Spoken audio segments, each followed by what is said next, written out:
Guys, what's going on? It's good to see you guys. It's good to see you guys here during the day shift on a Monday, right? Boy, oh boy, do we have some foolishness, guys. Hold on.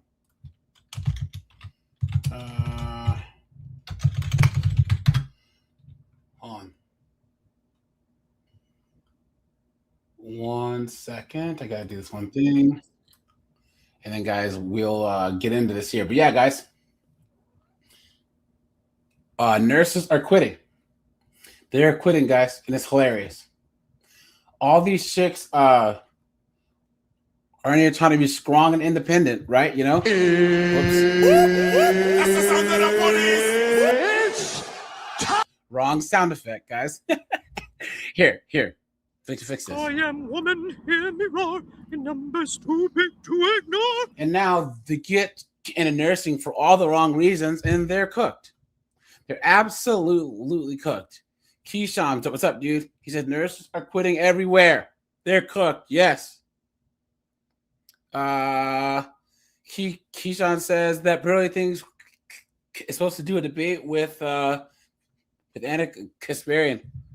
Yeah, guys, I was actually supposed to be there, but work won't let me go, unfortunately, you know. But if I didn't have some important stuff to do at the end of the week, I'd actually be at that debate. So, Cora, what's up, dude? Snowboarders here. Steve's here. What's up, guys? Rage Eyes here. Kathleen's here. What's up, guys? Good to see you guys. Ancient Youth. What's going on? Equilibrium, how you doing? Huh? Kathleen says that she used to think that women, they became nurses to marry doctors. Guys, that used to be the case. But you have to have a traditional mindset to actually be smart enough to become a nurse to meet a doctor. I mean, that's just genius, right? Because you have to admit that you want to not work as hard and that there's benefits to getting married. If you think that these 304s are going to actually do that, You've been had. You've been took. You've been hoodwinked. Bamboozled. Led astray. Run amok. clown world. Right? Because, guys, once again, nurses and doctors, once again, nurses, they would meet doctors so that they can get married and not have to work again. That's the whole point, you know? Guys, here, let's break some news first. Breaking news. Here we go.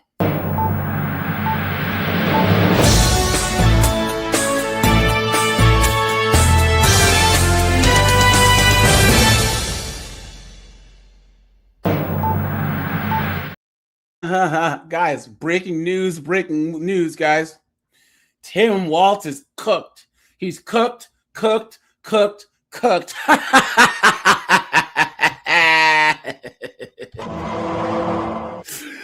cooked, guys. He's cooked, right? Now he's saying he's dropping out of the gubernatorial race. Now, guys, he's lucky that he didn't have another year left, because I definitely know that they would recall his ass. You know, he would have said, You're fired. What? He would have got recalled, because now he's saying he's not running again. What an absolute joke. Look at this, guys. Hold on. I'll drop the link here in a second, guys, but hold on. Following breaking news this morning, Minnesota Governor Tim Walz has announced he is dropping out of the race for governor and will not seek re-election. So the governor released a lengthy statement which focused a great deal on the fraud crisis in the state. He began by saying, quote, "For the last several years, an organized group of criminals have sought to take advantage of our state's generosity. And even as we make progress in the fight against the fraudsters, we now see an organized group of political actors seeking to take advantage of the crisis." Governor went on to say that he wouldn't mince words and said Donald Trump and his allies in both Washington and in St. Paul and online want to make our state a colder, meaner place. Governor saying that they want to poison our people against each other and take away much of what makes Minnesota the best place in America to raise a family. So he's going to blame Orange Man for this, guys. he's going to blame Orange Man for the fact that this is going to be one of the biggest cases of fraud that there's ever been. And guys, these dunderheads that are doing this have contributed to his campaign and Knucklehead Omar's campaign too. Guys, go to AxelJusticeWarrior.com, right? He did, sorry, Axel Justice Warrior. He did a video on this earlier today. And guys, he was showing that there was a news station that went to all of the same places that Nick Shirley went to. And they were talking about fraud like a year ago. And they kept burying it under the rug. You know? So guys, they've known about this fraud forever. And he hasn't done diddly dick about it. He said that they've begun by taking our tax dollars that were meant to help families afford childcare. Governor Walz said after reflecting over the holidays, he had come to the conclusion that he can't give a political campaign his all. The governor said, quote, yeah, okay, please. That would be like saying, I've come to the conclusion that I can't sleep with Rihanna. Right? I don't have a choice. You know what I'm saying? As if he has a choice in this. What a joke. And I spend defending my own political interests would be a minute I can't spend defending the people of Minnesota against the criminals who prey on our generosity and our cynics who prey on our differences. So I've decided to step out of the race and let others worry about the election while I focus on the work, end quote. The governor went on to say he is confident that a DFLer will hold the governor's seat come November. And he said that he is also confident he will find his own ways to contribute to the state. Guys, sweet auntie lives in Minnesota. She said, glad the walls are tumbling down. She moved west to go red. There you go. And guys, this is the best part about America, right, guys? With our federalist system. We are a constitutional republic with federalism. Guys, if you don't like the politics of the state you're in, move. Because I was in D.C. I hated it. It was woke. There was crime. There was nugs everywhere. So I moved to the South, and I've been happy ever since. It's cheap. Everyone's nice. Everyone's respectful. You know, it's great.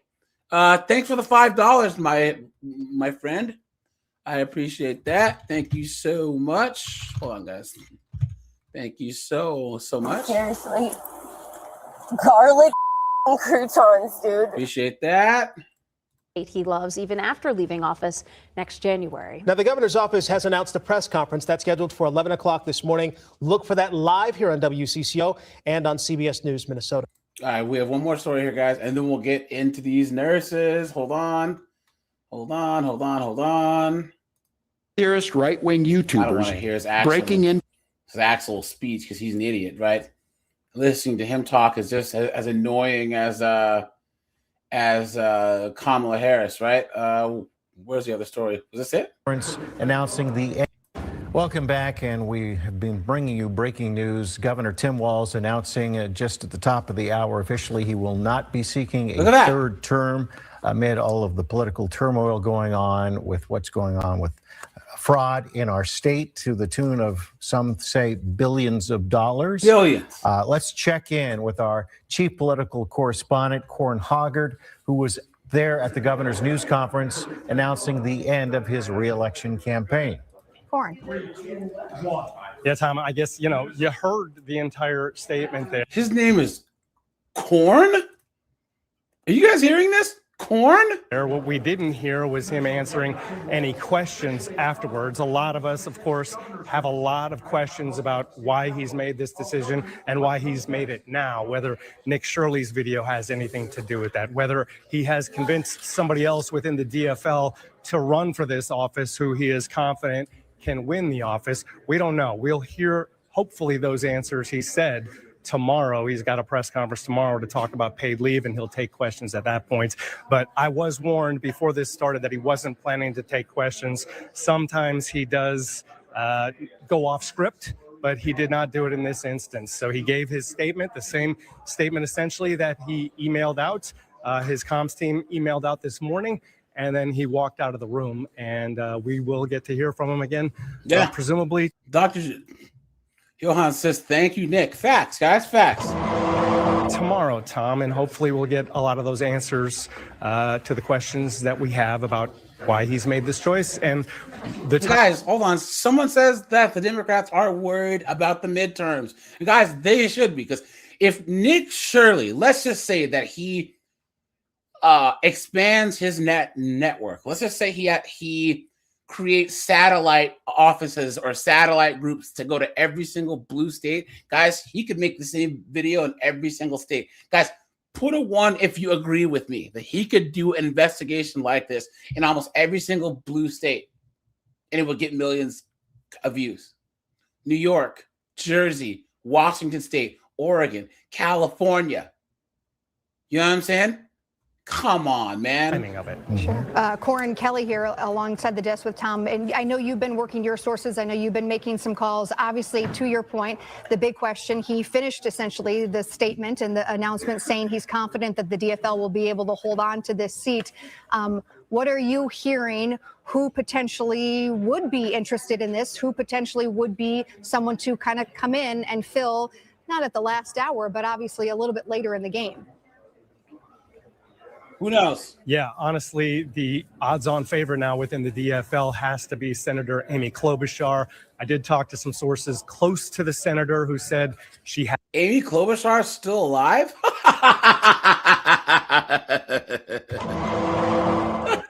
So where's the Somali Pirates of the Great Lakes? Has been fielding a lot of phone calls asking her to get into this race now that that they knew that Tim Walz was going to step away. She has not made a decision as far as running yet, but that is definitely Guys, something. I hope that the woman who we looked at yesterday gets in there, honestly, because she was trying to stop this fraud. What she said 9 years ago. I never thought that I'd say that I'd rather see a woman in charge. Until we started talking about Tim Walz, dude. Look at that. Look at that. Guys, I haven't been replaced by a pod person, right? You know, guys, I never thought I'd see the day where I'd be like, okay, I hope a woman wins.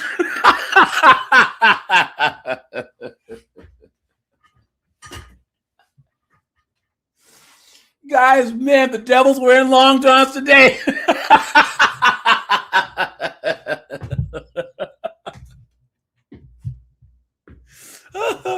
God.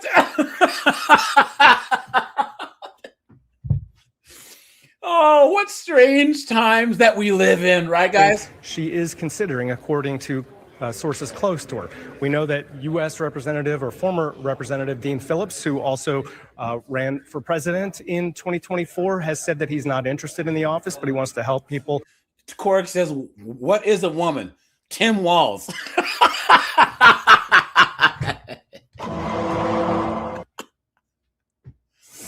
Oh, no. Who are. Other than that, within the DFL right now, not a lot of peeps. I know that there were, I think that what we've heard from the GOP side of this is kind of informing what you could expect or who you could expect to enter this race. The GOP here in Minnesota has now, they spent months trying to use fraud as a tool to damage Governor Tim Walz, and it looks like that has succeeded. But now they're kind of trying to spread that blame for the fraud across the entire DFL. And so good. Guys, put a 1 if you believe that they were all in on it. Come on now. You know what I'm saying? There's no way that this much fraud's going on. And the state is run by Democrats. The cities are run by Democrats. Everything's Democrats. You don't think all these knuckleheads are making money off this? Come on. You guys smell that? That's the smell of burning freaking files and records in the Democrats' dumpsters behind their offices. Likely, the people least damaged by the fraud in the state are people who had no. Richard's in Minnesota right now. Look at that. No means to change that. And both the DFL and the GOP has had opportunities to intervene here. So both parties could potentially, within the state, the legislators here, the GOP again, and the DFL could potentially receive some of the blame for this fraud. Good. And so people who haven't been in the state are the least likely to be damaged by, the activities that happened here as far as fraud in all these social service programs. And so, again, that maybe makes Senator Klobuchar. Hold on. Doom, I can never say your name. Dude, no. I have a lot of Nigerian friends. Nah, dude, Nigerians work hard. There's a small subset of them that are scammers, and even Nigerians will tell them, hey, all of them have some cousin back home who's into this. But the majority of guys, most of my Nigerian friends outperform the Asians. You know what I'm saying? They're all doctors and lawyers and business owners and all that other stuff. So no, you can't put Nigerians in the same category. Somalians, Haitians. Now Haitians, a lot of them, especially in Florida, you want to talk about the Machete Brigade? Yo, they're not playing games, dude. Yo, you make the Haitians mad, and they will show up to your house with machetes, man, and they'll just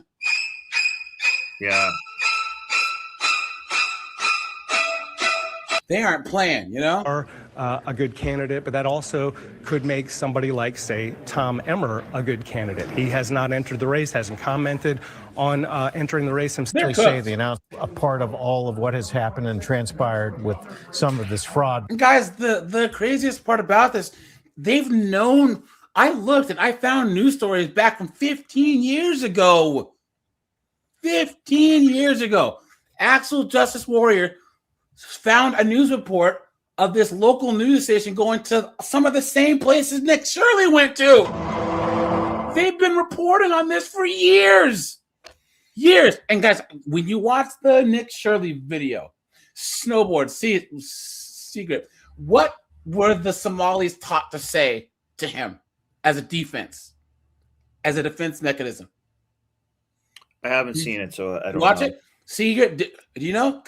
Does anyone in the chat? What's the first thing that they're told to say to any person who's not Somali that questions them? What's the first thing they say? Speak to my lawyer or something, maybe? No, you are racist. You are Islamophobic. You are racist. That's the first thing. You could, guys, go and watch. Thank you, Vintage. Thank you. Guys, it's like a script. It's like you guys know how you listen to like Destiny and all these woke politicians, all these feminists that are just saying these talking points that they learned from the stupid professors, That's what they do. They have programming to say, you cannot question me. You are racist. You are Islamophobic. To shut down any and all investigations. So here, one dude's pulling up in a Bentley, and homeboy's like, where'd you get this money from? You are racist. And he takes off. Come on, man. It has come to light, and I'm sure we'll hear much more about this in the coming months as all of this unfolds. But to your point, Corin, it does look like they're trying to paint it more with a broad stroke here.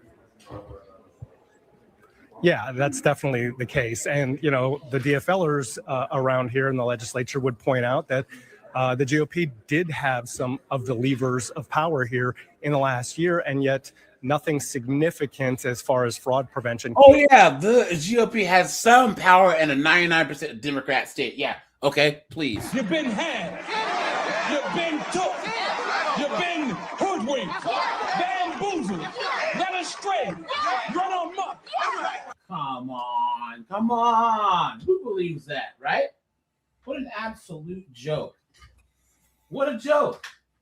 You just honestly believe that? Because I certainly don't. Came out of the legislature, and that's something that they have pointed out. They also, Dave Pinto, a representative here from St. Paul on the DFL side, has pointed out that the DFL did try to do some fraud prevention legislation over the last few years, and that's been blocked, according to him, by the GOP. And so, there will be this, the fraud is the hot potato, and, and it will be tossed around between folks here, within the state. But again, people who were not here, did not have any of the levers of power within the legislature or the governor's administration, are the least likely to have to deal with, the taint of the fraud itself. And to that point, Corin, I thought it was pretty interesting in the in the statement, and then also obviously his announcement here just this morning talked a lot about kind of what has been happening, especially in the last couple of weeks. Obviously, things have ramped up significantly. The pressure, the attention, the national attention on Governor Walz, on the state of Minnesota, and essentially him alluding to the fact of like, I can't keep pushing this and working on this while also doing this. Richard Brown, most of Minnesota is red, but it's sparsely populated, bro. Guys, Washington State, if you actually look at Washington State, hey, a lot of Washington State is red. It is. Sorry to say it. You go up by the beach, you go to like Spokane and Yakima, Central Washington, right? Southern Washington is red too, but the majority of the population is in Seattle, Tacoma, Olympia, Bellingham, Bremerton. You know what I'm saying? So that's where the majority of the people are. California, the whole Inland Empire is red. You know what I'm saying? But then you look at where these knuckleheads live. Hold on. Okay. Yeah. So here we go. What was your take on that? Yeah, you know what, guys? While I have you all here, where'd that? So, guys, dumb Kai, I'm gonna call you that. Asks, why did this happen? Well, money. That's why. Guys, how much you want to bet that when the Somalis came? Because what happens is these scam type things in these small communities. Industries get adopted.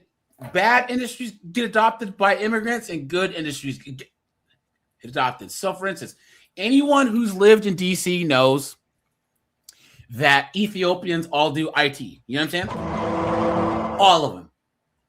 If you're Ethiopian, you either work at a parking garage or you're in IT. Those are the two jobs that Ethiopians do. You know what I'm saying? But most of them are in IT because a couple of them moved to DC, and then their family members said, "Hey, look, there's a large growing IT sector." So now that's just something culturally that they all do because they all frequent the same places, right? But on the flip side, you have the Somali thing, where they started scamming. It's like, hey, look, we're all gonna start scamming. It's the same as the Romani in Seattle and all their fraudulent car lots and all that crap that they do. It's just something that they move to a certain place, and all of them just start doing it. It actually becomes like a actual cultural practice. I'm trying to think of other people who Chinese people in Chinese restaurants, right? Immigrants come here from China, and their cousins all own Chinese places. Like, hey, open up your own Golden Dragon or Great Wall or all these names. They all have the same names. You know what I'm saying? And they just all do it. It just happens that these knuckleheads started doing this illegal stuff, and then I guarantee they came to a group of the guys. Put a 1 if you agree. They went to maybe in the 2000s, they started doing this, and they started courting political candidates that were going to be in power in the 2010s. And they started saying, hey, look, we'll give you big donations if you put such bill in charge. Like Ilhan Omar pushed the bill that was allocating funds for these idiots to actually go steal from. Yeah. Then they also went to that political person's appointees and said, hey, look, you work for whatever, for the, I don't know, code inspector, safety inspector. Here, we'll send you a check every 2 weeks for $17,000 if you just don't go in this zip code. It's that easy, guys. Yeah. All it takes is one person to say yes. And then what happens is that person serves out their time. And then when someone comes in after them, they adopt it and go, hey, man, by the way, I'm leaving this office. But don't change this and you'll get $27,000 every two weeks, untraceable. I mean, most dunderheaded politicians would say yes to that. Are you shocked? I'm not, so. The governor's communications folks here, the folks who work for his campaign over the last few months have definitely tried to focus on what action he has taken over the last few years. He hasn't taken in any. response to the fraud and trying to keep it limited and trying to cut it off. This slime ball. Yeah. Look at this guy. Obviously, what they have done over the years. I arrived here in 2023. The Feeding Our Future, the first, 48 or so charges related to Feeding Our Future had already been filed by federal. But it wasn't enough. It sounds like it should be 4,800 charges, right? Right, guys? Yeah. Guys, this would be like, oh, well, I'm driving on all 4 flat tires, but I put duct tape on one of the holes on the driver's side one. It's like, but you still have 4 flat tires. Yeah, but I tried to fix one. Don't I get some credit? No, you dunderhead, all your tires are flat. It just doesn't make any sense. Who was saying something? No, I was just gonna say with this, with this Timmy son of a bean, when you look at the voting margins, or the voter margins, basically, the only reason this guy got elected twice is because when you look at the voting numbers, it was the Somali community that basically kept him in his position. These Somalis, like all the other cultures, they are very I'm not sure if the term monolithic is correct or monolithic or that's a word. Yeah. So basically, look at this smart guy over here. Oh, look at the big brain on Colin over here. Oh, but basically, all the Ilhan Omar pirates, they went to the governor and said, "Listen, we have a big enough voting bloc now that we can guarantee that you will stay in power." And this is how of course, Timmy, he's going to only look out for himself, and he thought this gravy train was never going to, derail. But this is and the same thing is a snowboard. You're up in Maine there. It's starting to happen up there in Maine. Maine too. Guys, here, if I can interject here. New Hampshire, we don't allow that. But here's the thing. There's one thing that we can take from this, right? What in the world? Hold on, guys. Sorry. Is that if because men don't vote as much as women do, right? But imagine if us men would actually organize. I know that a lot of us are too busy working and paying the bills, right? But if us men could actually become as organized and monolithic or I don't want to say insular, but like, what's a word for like monoculture? Yeah. We could change, like we could actually do some political change. You know what I'm saying? That's what happened with Orange Man's election. Is that men finally said, "We're okay. All this nonsense has got to stop. This is ridiculous." Yeah. Men actually, working, mostly, the white, a lot of white blue collar guys finally said, enough is enough. This insanity just has to stop. We can't keep doing this anymore. Yeah. I mean, God, synchronized. Can you guys imagine how bad things would be if Cackling Hyena and this clown were in the White House? My God. Well, guys, here's the thing: synchronization and like kind of groupthink isn't necessary. Is a double-edged sword, right? If you can get a group to actually think something that's for the positive, you know what I'm saying? That's not a bad thing, People think, oh, you're going along with everyone. That's not a bad thing if it's a good thing, if it's a beneficial thing, right? Yeah. So, for instance, more traditional gender roles. We should promote groupthink when it comes to traditional gender roles, right? What the Somalis have is groupthink. They culturally, they have their cultural meetings and centers, and they spread one message all the way through, and they all conform. Exactly. Yeah. Conformity. There it is. That's the word. If we men could be, especially us red pill guys, divorce guys, could be more conformist and actually all vote the same, act the same, we could actually hold our votes and our political power over these idiots' heads and say, you know what I'm saying? Yeah.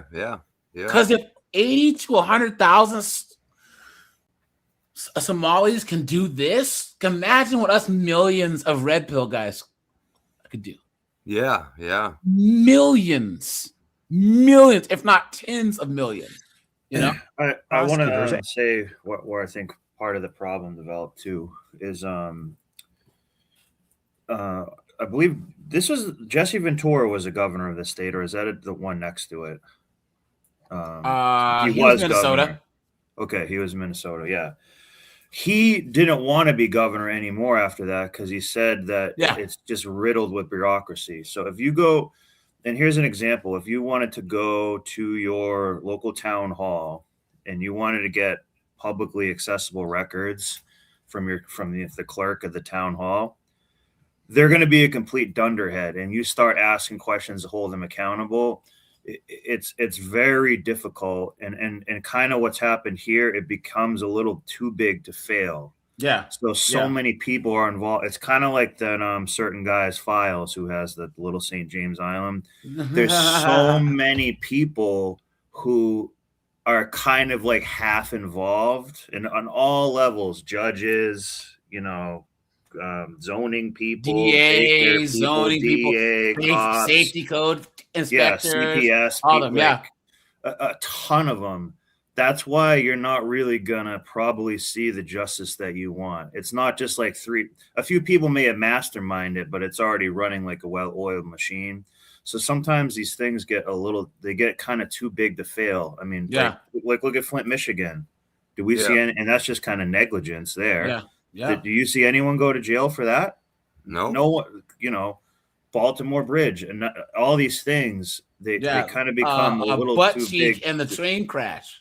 Yeah, every week was a train crash with that idiot. Yeah. Over 100 years of trains, you never had as many as him. What I'm saying is, guys, you know me, I always say that men minding our own business is the only way to go, right? It just is. But the fact that this small amount of dunderheads has shown that they can do this much. That's the one, guys. I'm sorry to say, but that's the one admirable thing about the Pirates in this case is that there's so few of them, and they've managed to do so much. Yeah, that really, really shows. What did Knight Rider say? That one good man can make or one man can make a difference, right, guys? A few that are being strategic can make a difference. Like I put that as you will. I think that our strategy is working. Of checking out is working better. And plus, guys, once again, when you do this type of stuff, you are sticking your neck out, and stuck out necks get the heads chopped off. Yeah, that's what I'm saying is part of the problem. Yeah. So if you're one of these people who went into your town hall and like, this fraud is unbelievable, they're gonna basically arrest you and call you like a schizophrenic, and you'll have the paperwork in your hand. It's a very or snowboard or the Somalis they'll just come by your house and harass you. That's a real thing. How many times do you guys think that they've been harassing people, following people home, doing all these things? You know what I'm saying? Absolutely. Because there's millions of dollars at stake. Dude, Nug will shoot you over $20, and you don't think these Somalis will get you over $7 million? Come on. And we're talking now almost 3 years since then, and the federal agents are still at this point serving search warrants and stopping some of the fraud that's still active right now. So whatever steps that the governor has taken and that the legislature has taken over the 3 years I've been here, may have intervened in some cases, but it hasn't this stopped reminds the me. flow of AJ, fraud. pause it right here. Pause it right here. Another thing that this Walt scumbag, this dirtbag that he did, that I forgot about. Dude, look at the flag in the background. Oh yeah, he changed. Oh, guys. He changed the Minnesota flag. Look So at it looks that, like the guys. Yes. Somali flag, and he put it in front of the U.S. flag. Yeah. Look at this, put it guys. in front. What a Did you guys traitor. know this? Flag. Look at this. Old Minnesota. Jesse Ventura flag is going to be having a versus stroke new over one. this. Look at this, guys. Look at this. Images. Sorry. Look at this. Look at that. Yeah. What? So this is the old one. This is the new one. What? Look at that, guys. Look at that. Put that side by side with the Somali flag. Look at this, guys. Look at this. Look at that. Look at that, guys. Look at that. Dude, wow. Absolutely insane. What a Look scumbag. at that. What a traitor. scumbag.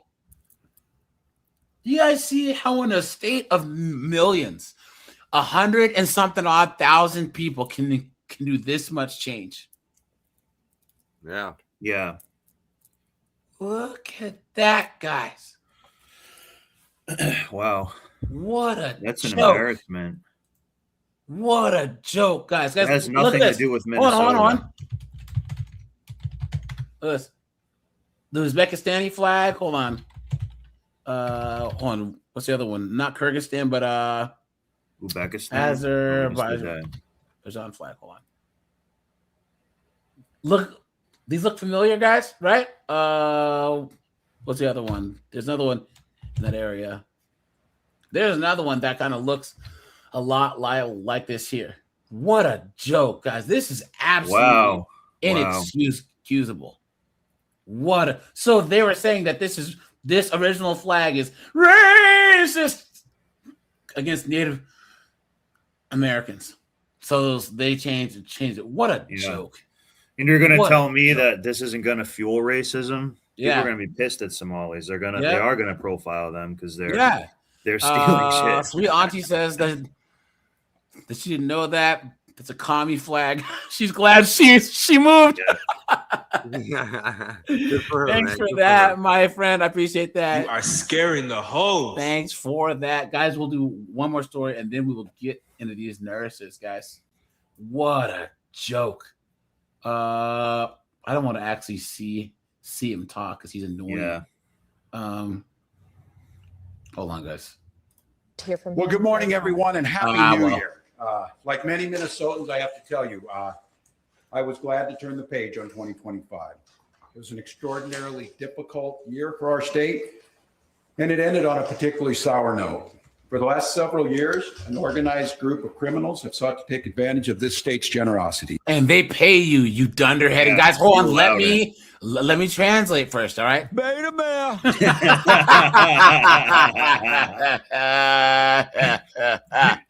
Do you guys remember during the Floyd riots, this idiot's wife was like, "Oh, and I opened the window and I smelled the burning tires and stuff. I knew like justice was happening." These people they're self-hating. Yeah, they're very sick. They like to sabotage it from the ivory tower. Guys, what do I always tell you white guys about these white chicks that always try and lecture you, right? Oh, Colin, we're on stolen land. Because what do you always say in response? Tell them, so when are you going to leave then? Yeah. Leave, get out. You know what I'm saying? And they never have anything to say. We're on stolen land. Get out then. Well, you lead by example and get out. Just like when Ben and Jerry's was like, we're on stolen land. And the local native tribe was like, well, here, why don't you lead by example and give us our land back because your factory is on our land. You heard crickets. And then the other thing, Colin, snowboard. Oh, there's too many white people. There's too many white people. Have you guys heard these woke chicks saying that? White people are the worst. Go delete yourself then. Yeah. That'll be one less white person.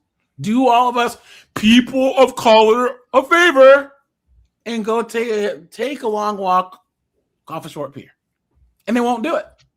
They won't do it. That's like you guys remember the very first video that Nick Shirley went viral for? Do you remember? That was the when he was in New York, going over the hotels and all the immigrants or the invaders that were staying in these luxury hotels. No, it was the one where the white kid is like, hold on, was like, you should be ashamed because you're white, and we deserve to get robbed. And so then here it is. Yeah, I didn't see that one. You can see this? Hold on. I mean, this ain't where you're from. Is there a problem with me being here?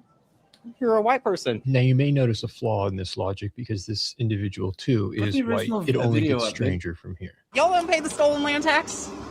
Have you? Yeah. How so? Every single day.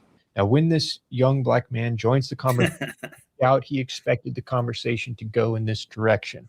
All white people are evil people. Are they? Yeah. Do you see how he honestly thinks? And Secret, you can agree that this has happened to you too. Woke white people automatically think that they can ingratiate themselves to us blacks by crapping on white people.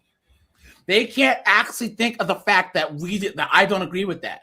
So he just sees a black person's like, he's gonna be on my side. Us white people are evil and we're colonizers and blah blah blah blah blah. And they gotta take accountability. Well, you're and they white gotta as well. I don't understand where you're coming from. Because you gotta take accountability for it.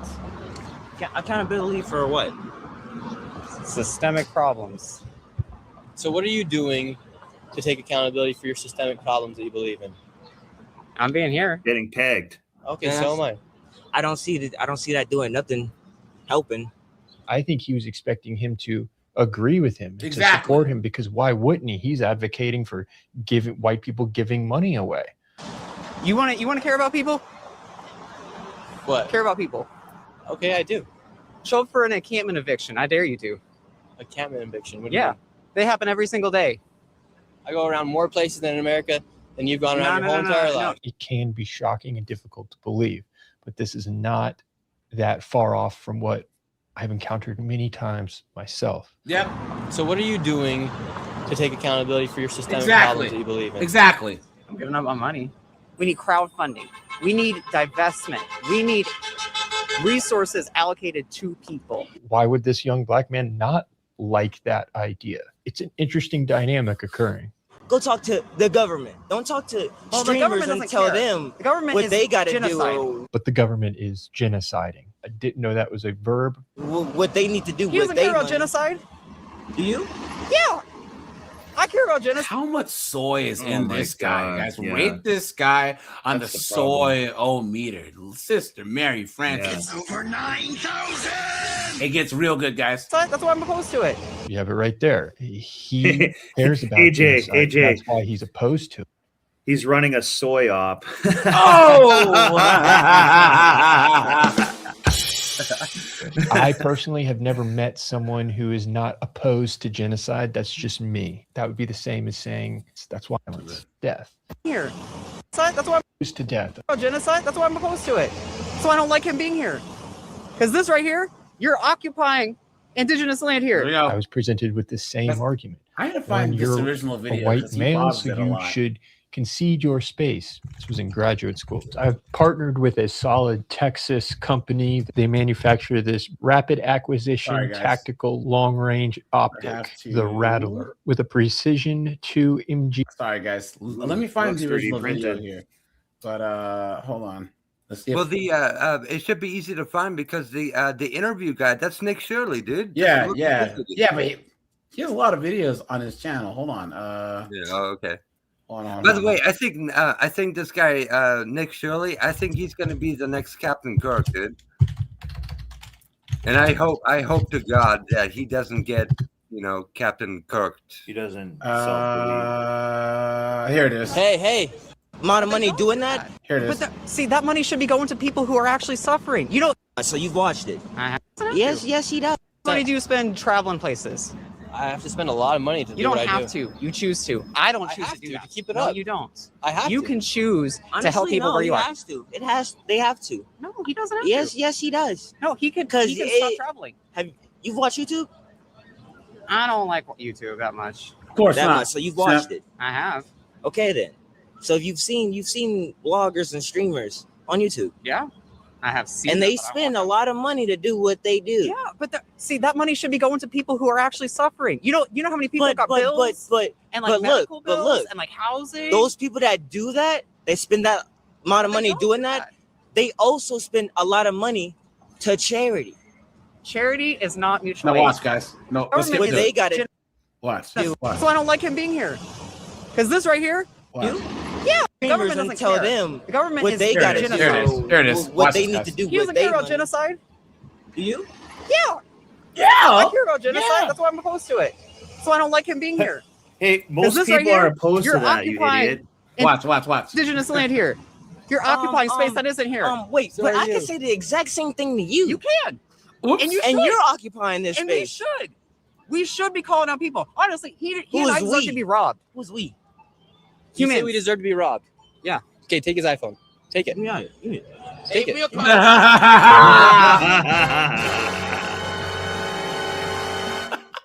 I use it for mutual aid. You want to help my mutual aid funds? Give me it. You want to? Okay. Give me it. Do you want to Take his just iPhone. Take his iPhone. You just said you didn't want it. Dude, Give me it. I use this to help people. it changes real fast now, right? Yeah. Things change real fast. You absolute dunderhead. Guys, come on. Some people are really fucking stupid. You want to go Who do you talk help? to Rhonda? Who do you help? I help Rhonda. I help my friend Corey. You just said I you help deserve my to be friend robbed, Omar. though. Your I friend, help so yeah. many people that need this because that's the way that I connect with people. They need this. I do as much as I can. But no, They you, need but this? you just, but you just said you deserve to be No, robbed. they It seems like you need this. Guys, all the Pokemon start showing up. Well, what's this? He needs a phone. He needs a phone. Help him out. He needs a phone. I need a $30 phone. You want this phone? Come get it. Come get it. He said he deserves to be Come get robbed. Do you know what Kofi is? Come get it. We can do that. Come get it. We can do that. Look, now they'll We take can the do phone. Kofi. We can get do it. Kofi. I use this for crowdfunding. No, you said you deserve to be robbed, though. I use this Break for this mutual bitch aid. in my hand. And you'll be hurting people. Ooh. You'll be hurting my friend Corey. How? My friend Corey needs resources. Okay. And I can I need a point you phone. to their Kofi. I can point you to their Venmo. To If their he Cash needs App. resources, does he have the resources already? Corey, she does not. She does not. Ah, And how are you? Look at this herd go by in the Nice, background. nice, Jesus nice. Christ. Look at Corey, that. she doesn't. Nice. You're coming to my house. Look at the one in the red. You're I going to know. my You guys see house. snowboards on forklifts chasing them in the background? Guys, Yeah. look at that. You guys didn't see the earth tremble as they walk by, guys? Come on.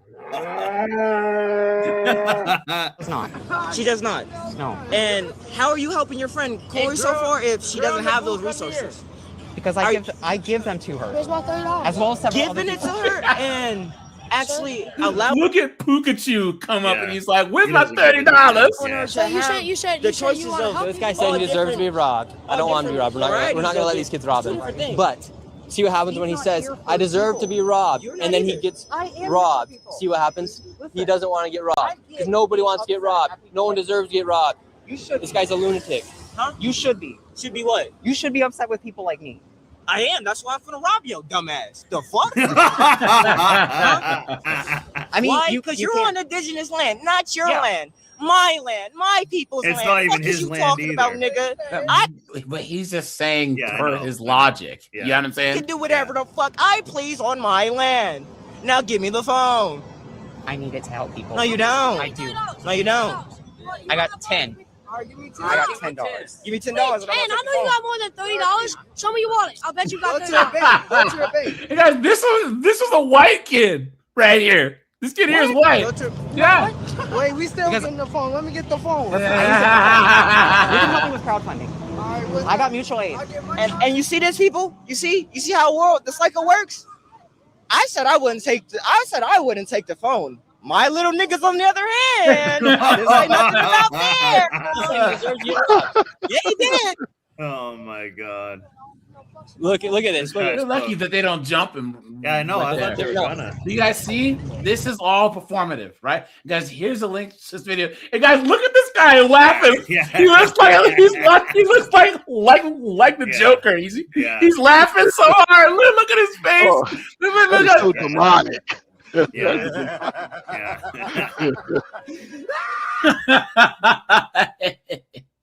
He's Guys, probably taking the Somalian money. He's probably getting some. Here's the link right here, guys. Now, this is in New York. Right here. He was just doing street interviews. You know what I'm saying? See now. But anyways, guys, so let's get to the nurses here, right? Guys, nurses are cooked. They're cooked, right? This is the way it is. 1 second, guys. 1 second. Give me one moment here.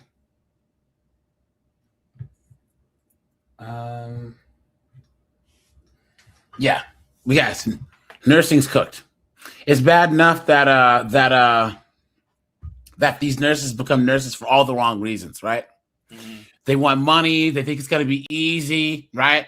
A lot of them are junkies now, which we'll touch on also. So now they're cooked, right? Here we go. For every 100 nurses under the age of 35 who enter the field in New Brunswick, 62 end up leaving the profession. That's according to a study by the Montreal Economic Institute. Nova Scotia saw a rate of 57 young nurses leave for every 100 who entered the profession, with 47 leaving on Prince Edward Island. New Brunswick has the second highest rate in the country, only behind Newfoundland and Labrador, which had 98 leave the profession for every 100 who joined. We're not able to retain these young nurses, and that creates a problem both now in terms of being able to provide. It's official, guys. There is no sunlight in Canada. True,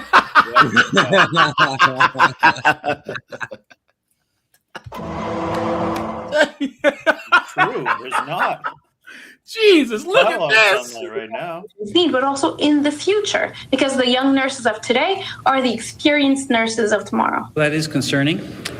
Why recruit or why train nurses if people are leaving?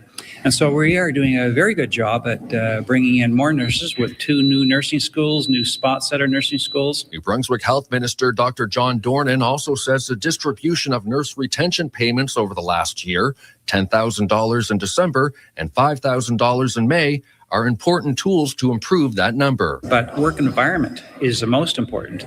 Nurses sometimes leave because they're burnt out. And they're burnt out because there's too much work on them per nurse, per shift. So if we recruit more nurses, have more nurses on nurses' units, emerge, ICU, the floors, people will be more inclined to stay. A Canadian Federation of Nurses Union survey this year found that over 1/3 of its membership had mandatory overtime, and that 60% experienced some form of violence or abuse while at work. Nurses have been saying it for years, I might say even decades, that the working conditions are not sustainable. And then we're seeing the results of this. According to the study, all 4 Atlantic provinces are above the national average of 40 young nurses leaving for every 100 who enter the profession. Damn. Nick Moore, CTV News, Fredericton. Look at that, guys. Uh-oh, now we have a bunch of news here, guys. There we go. The report from the think tank MEI found that the number of job vacancies among nurses tripled between 2018 and 2023. MEI's Vice President of Communication says training more nurses won't solve the problem. What's needed are better working conditions and flexibility. According to a survey by the Canadian Federation of Nurses Unions, 1 in 4... Wicked, you made my point that I was just about to make. They're burned out because they're working with other women. Guys, go right now. I have a playlist about nurses, right? And nurses treat each other like absolute trash. Yeah. You know, they treat each other like absolute crap. Even the nurse supervisors treat each other like absolute trash. Nurses. And I would say shows the nurses signs do of anxiety, have good working depression, conditions and a lot of flexibility. Yeah, that's true. They have, you know, that's a pretty good job. You do have a lot of flexibility. Oh, guys, hey, Probably the drop most a like on the flexible stream, job guys. you Hold on. Drop a like on the stream, guys. Let's try and hit 100 likes quick, all right? That would be nice. We're at 70 likes, guys, already. Let's go. So, yeah, keep going, Snowboard. I was going to say, I don't think the working conditions are, you know, that bad really. And it's probably one of the most flexible jobs as far as taking time off and shifts, picking up shifts and things like that. So I think that's kind of garbage what they're saying. Oh yeah, it's easier being a nurse than it is doing what you do, Snowboard. Yeah, that's what I'm saying. But a lot of people are like me. Guys, Snowboard makes a mistake. He gets electrocuted by a power line. He falls and breaks his leg, or he gets paralyzed. You know what I'm saying? He gets stung by a bunch of bees if there's a beehive up there. You know what I'm saying? So he can't make mistakes, right? He has to work in the rain, the sleet, the snow, the hail. If he doesn't work, he doesn't get paid. Oh, but nurses who work in hospitals. That's what I'm saying. Working inside a hospital, they give you lunch. It's like a really pretty decent place to be. I mean, it's not really that bad. So I don't think the working conditions are that bad. Is it a stressful job? A little bit, yeah, but that's what you signed up for.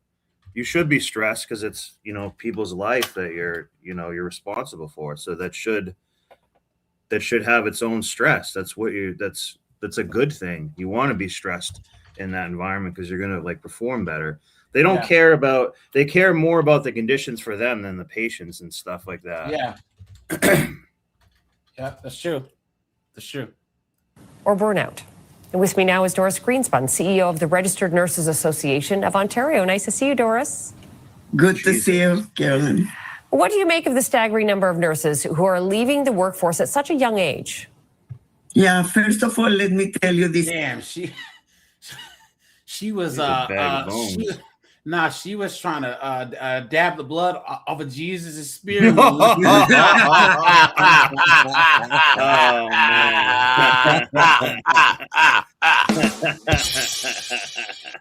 Oh man. He was giving people water after the resurrection in this bad boy. She's so old, yeah. It's not new. It only is being aggravated. The departures suggest that interventions must focus not only on recruitment, which we are doing very nicely, but equally and more importantly on retention, right? And guys, this is in Canada where with socialized medicine, and it's supposed to be so much better than ours, right? Please, come on. Keeping them from leaving. Both across the country and also here in Ontario, but across the country. I have a good question, guys. And everyone unmute. And guys, anyone who wants to call and hit the StreamYard link, guys, let's do Snowboard, Colin, and Secret. Do you guys think that if this was a primarily male profession, that we'd see this? No, absolutely not. No. Okay, expand. They'd have to find ways to work together. I mean, you see guys on oil rigs and stuff that like beat the hell out of each other, and they still will get the job done. You know, and that's a pretty harsh environment. And they have great benefits. Like someone else put down here, and this is what they usually do. They usually do 3 12-hour shifts. So you have a lot of downtime to recover yourself, recuperate and stuff. But no, what do? They blow it all on a vacation. They get the Jeep Wrangler and get themselves into debt. And they use pills and whatnot to cope with that stress and smoke and bang doctors and all that. So they're creating their own toxic environment. They do, though. They do. Yep. I guarantee you, if you said to most of these women, like, why did you want to become a nurse? Well, they'll say money, and that saying money is okay. But or they're going to say like, oh, I like shows like Grey's Anatomy, ER, Nurse Jackie and stuff. That's kind of why they sort of like it, because they like some of the drama of it. They like that there's so many so many you can really screw up and you can still go to another hospital basically, especially if they're desperate. Yeah. So it's a lot of it's a self-fulfilling prophecy, and they don't really care about healing people. Like one thing that frustrated me, any nurse that I knew that had some good integrity that did care about nursing, because there are some, a lot of them quit during the cough. They said, I don't want to give this shot to people. I don't believe in it. I don't want to take it. And, you know, that's their own opinion and stuff. But like, how many times are these nurses just, I know their job is just to do what they're told, but they, you know, well, I think that's a complex issue. That's not all their fault. We saw nurses saying that these younger nurses get into the profession for all the wrong reasons. They want to make money. They see these people. You guys remember that one video that I did? These useless broads in the military. The chick said she joined the military because she saw people on, military people on TikTok flexing new cars and all this other stuff. Guys, nurses. This one nurse said that she had to cut down on her spending because when she buys stuff, she just think, well, this is just an extra shift. This is 2 extra shifts. I can afford this. So they're not saying, hey, look, I want to have a great shift and help you people. They're just saying, I want to get through these shifts so I can pay off my Range Rover. You know what I'm saying? Yeah. And there are some people who are actually probably passionate about this field, but you know what they'll do? They will go and volunteer. They would do it basically for free. Yeah. Not all the time, but they'll go to the Caribbean or one of these disaster areas. Yeah. And they'll work for like almost nothing. Why? Because they want to help people and they have a passion for it and they're using that skill. The only time you see these 304s or nurses, they'll do a photo op doing that Trustafarian type vacationing stuff, but they're not really going to go like stick around and help the people a lot. There are some people who are going in the trenches in these places, and those are the real nurses, the helpers and the healers and stuff. These women, and we'll see, you're not going to see any of them say, oh, I have a passion for this. They're not really going to say anything about like healing people, in my opinion. Yeah. And once again, guys, a lot of women used to do this to supplement their husband's income, right? They were the old like Florence Nightingale type of feminine women, right? And now all these chicks who get into nursing now. Streets. I'm a bitch from the streets. I get that money. Bitch, give me what you got. Clown world. They're just going through the motions trying to get paid. They don't really give a damn about you that much. No, you're perfect. I dare anyone to ask the modern day woman, ask her this question: what does it mean to be altruistic? Colin. They don't even know what that word means. They can't even spell altruistic. You've been had. You've been took. You've been hoodwinked, bamboozled, led astray, run amok. Come on, right? Colin. Yeah, not everyone maxed out the English portion of their SAT scores like you.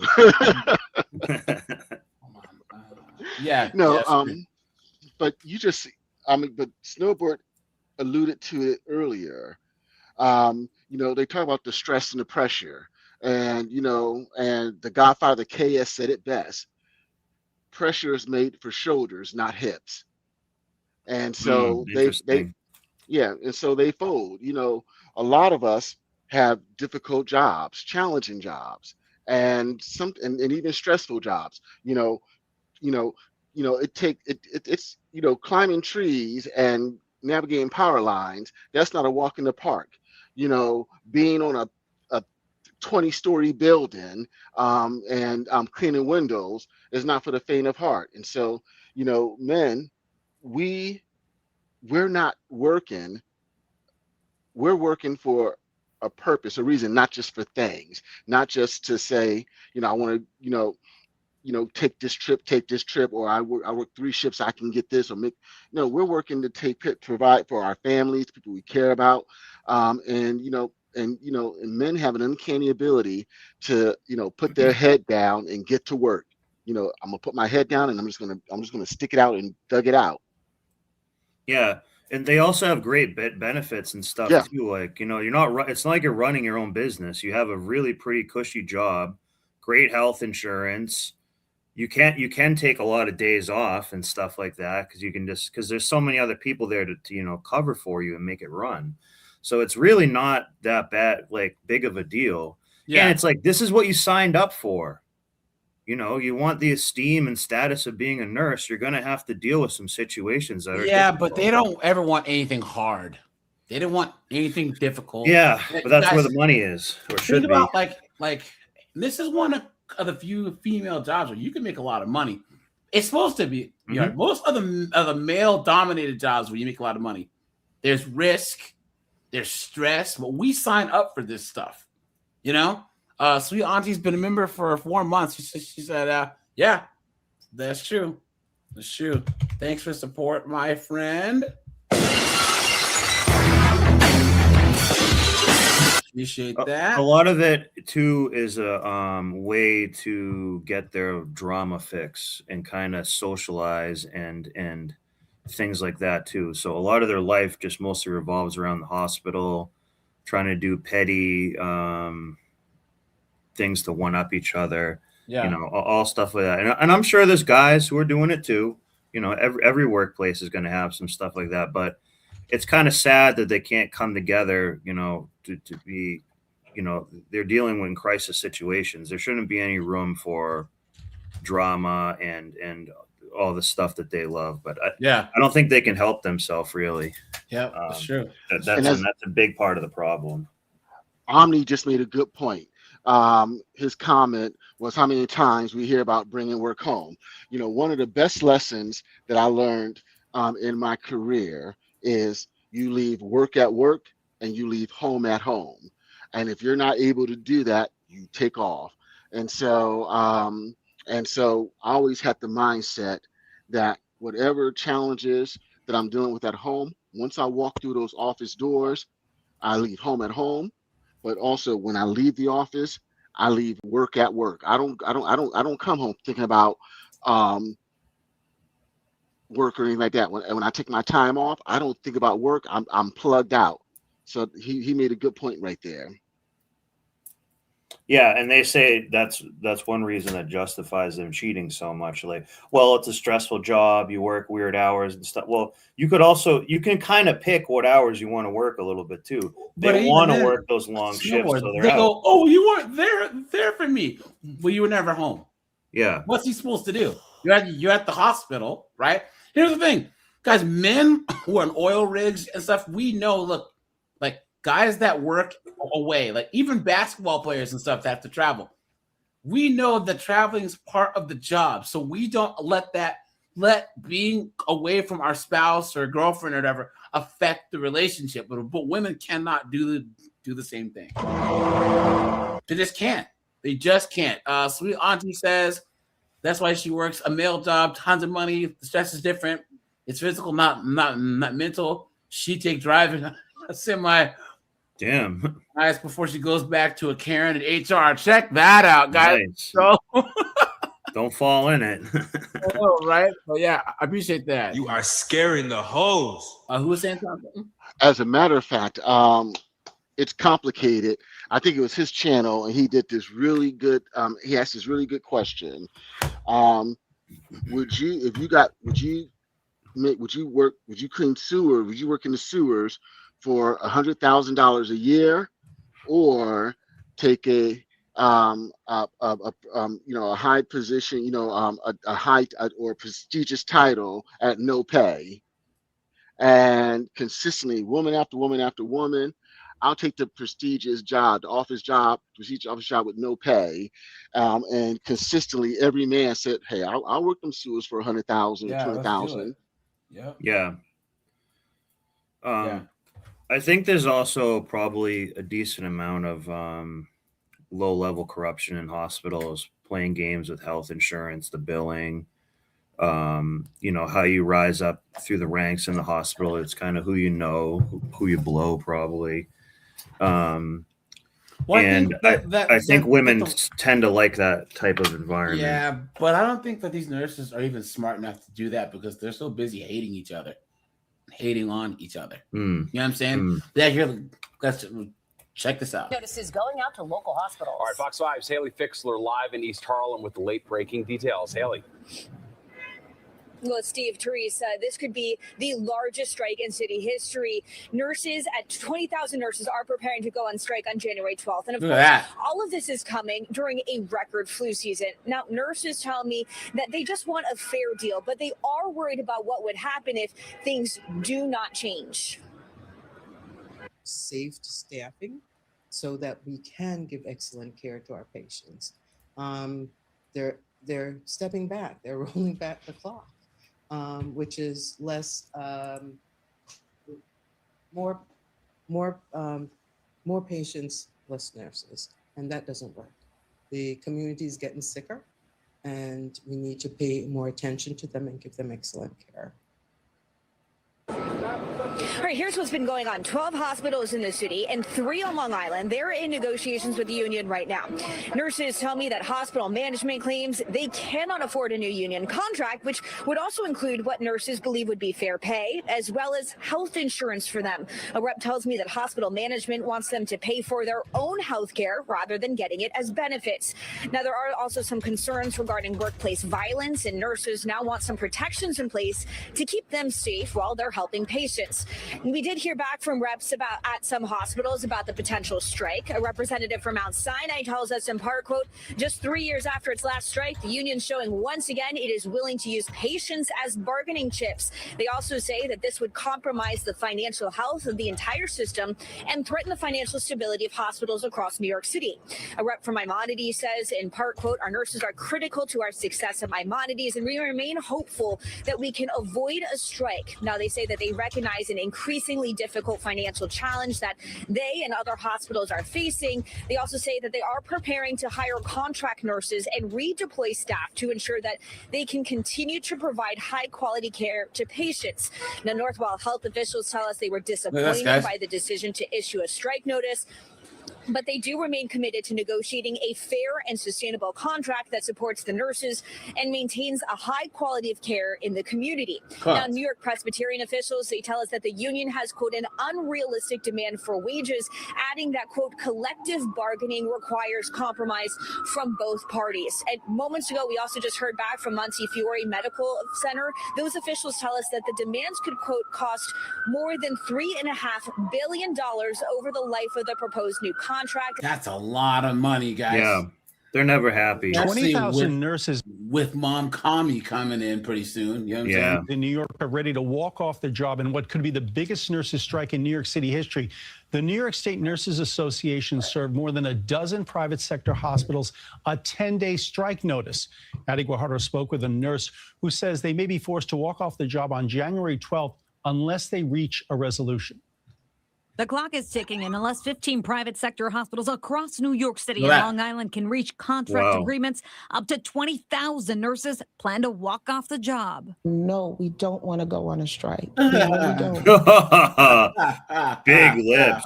Jesus, man. Simone Way, a member of the New York State Nurses Association's executive committee and a nurse at Mount Sinai Morningside Hospital, says they served strike notices on Friday after failed negotiations. At the end of that 10th day, we reserve the right to go out on strike, and we will be reserving our care and services from the patients, and we will be line. Key issues nurses are fighting for include health care benefits for frontline nurses, safe staffing standards, and protections from workplace violence. Nurses should have some of the best health care benefits that there are. Gee, maybe if you had defunded the police, you can actually ask for a police officer on staff during your shift. But you got rid of those. You morons. And if you think Mom Kami is going to fix that, please. Because we take care of the sickest population. Way says the hospital doesn't always have enough nurses for breaks. So I'm one nurse. I have 5 patients. If that is the case, when I go on break and I have no break relief, another of my coworkers will relieve me for break. That nurse has her own 5 patients. So now she is covering 10 patients. That is an unsafe situation. It's called switch on and the off. Hospital knows that. Mount Sinai is one of 15 hospitals involved in the negotiations. In a statement, a spokesperson said in part, The union is showing once again it is willing to use patients as bargaining chips this time, while pushing billions of dollars in economic demands that would compromise the financial health of our entire system. Let him do it. You know, Mom Dummy is in office. Let's see how he handles this, right? I'm going to laugh.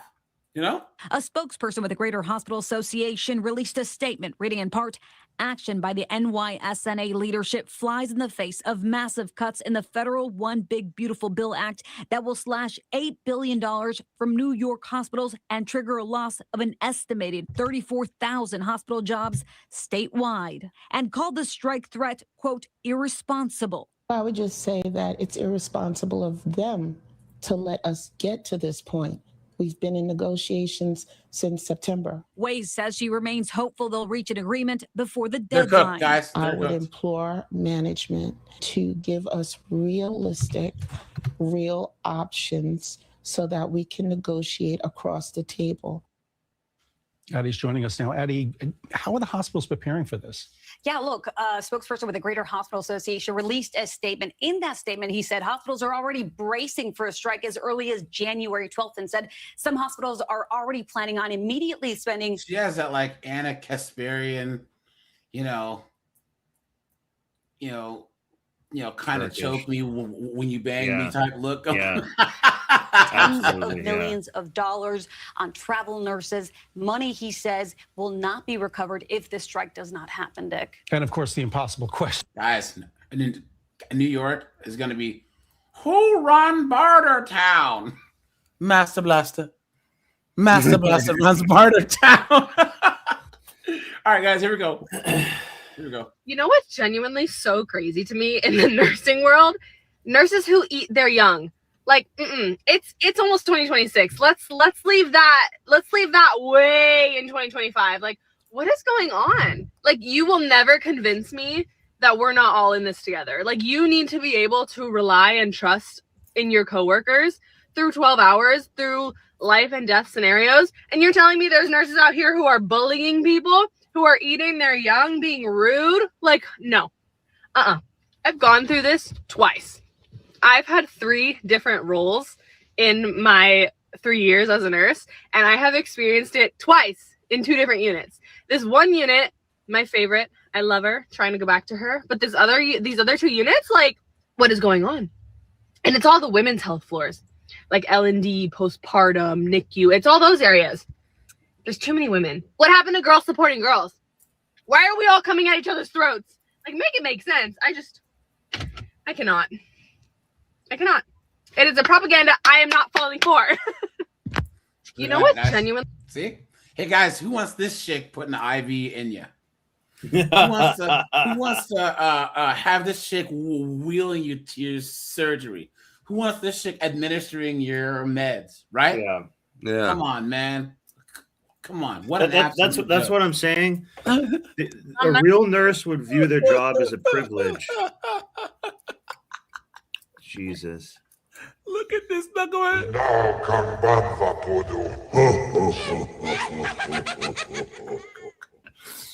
Her face fills almost the entire screen.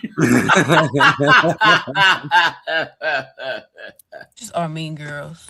And I say this because I met a nurse this weekend. One thing led to another, and she told me she was a nurse. You guys were scissoring each other?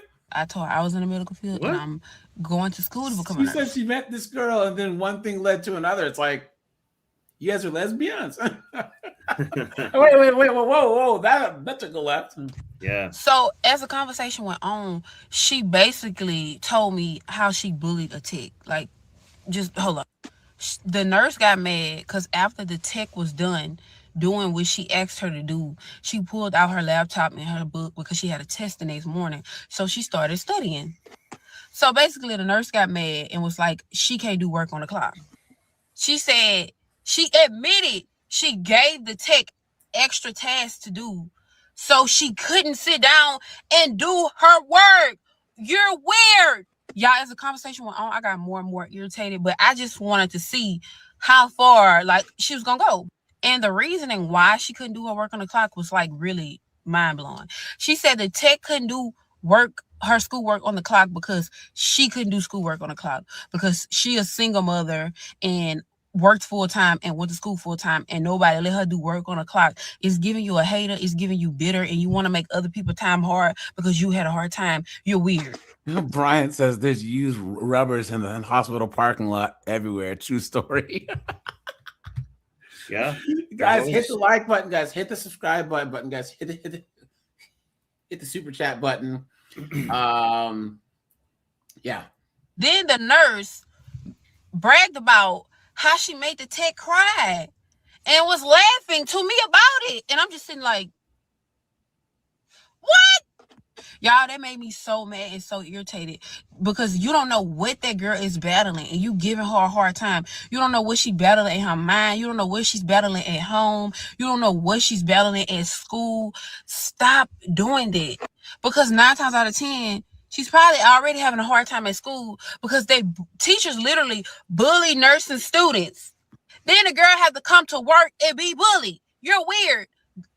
Y'all, that whole conversation irritated me. And really, it's not young nurses. Every younger nurse that I have met between like who's just got out of school, like 22 to like 35, them nurses are like they young and turned, they cute. Yeah, sweet auntie says we gotta have ways where she can go off about women in the workplace. I think that I hit you up on Discord. Sweet auntie, hit me up on Discord so I can have you and Red Door on here. Kathleen, and if you want to jump on a panel, I could have you, Sweet Auntie, Red Door on a Red panel. Talk Anna, too. Yeah. And you guys can talk about feminism being trash and then dunk on these 304s, you know? That'd be awesome. Yeah, that'll be great. Guess what? They not worried about that. They here to get their money. They here to help another woman and they going home, period, point blank.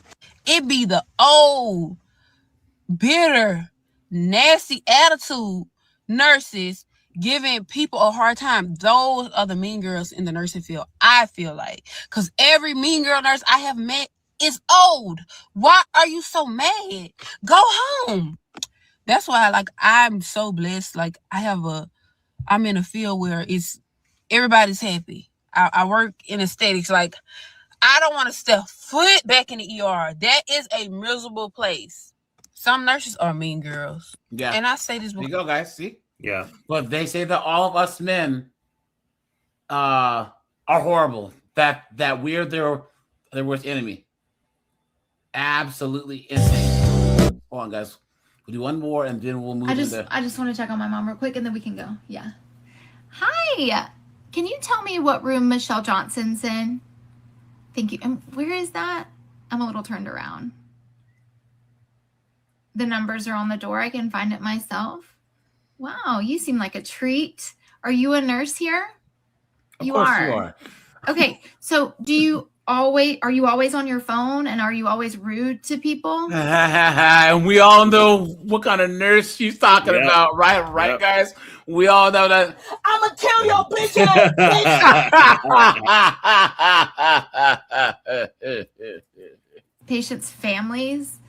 Okay, you're really lucky that my mom is here for a routine procedure and Ellie, I'm gonna kill you, you fucking whore. She's getting out today because if she were dying or, if something catastrophic would have happened and that's how we interacted, it would have been tough. Yeah. I hope you die of AIDS, ho. Yeah. Who am I? Honey, do me a favor. Put your name on that Post-it, the yellow one right there. Yeah. Do it in blue ink for me. Yeah. Your first and last, and then write your supervisor down. Who's your supervisor? Angela. I hope you die. I hope you die of AIDS, ho. I love Angela. Okay. Oh, you don't know who I am. You don't have to know who I am. Yeah. There's something called a board of directors, and all these hospitals are sister hospitals. Yeah. Yeah. You aren't gonna do that. They talk big mess until Glocktavius swings on them, So how do you deal with mean nurses as a medical student? I am just reading the comments I do not believe that most nurses are mean. I think most of them Ah, please. You have to say that. That was a lie. Yeah, these chicks just can't stand 10 toes down. They always got to try to go, well, not all. absolutely wonderful. But I will say that as a nurse who went to medical school, I do remember when I was a nurse, I do remember seeing nurses who were not very nice towards medical students, residents, really any type of training. And at the time, I thought, well, that's kind of a bummer. It's a bummer that they're not nice. But I have to say that I did not realize how impactful it is to trainees until I became a medical student. When I became a medical student, I realized just how make or break the nurses are on any rotation. There you go. You have no idea. If you can get along with the nurses, it makes your whole rotation absolutely wonderful. But do you guys see what she just did there? She's basically saying it's up to you to get along with them. It's like, bro, it's a two-way street here.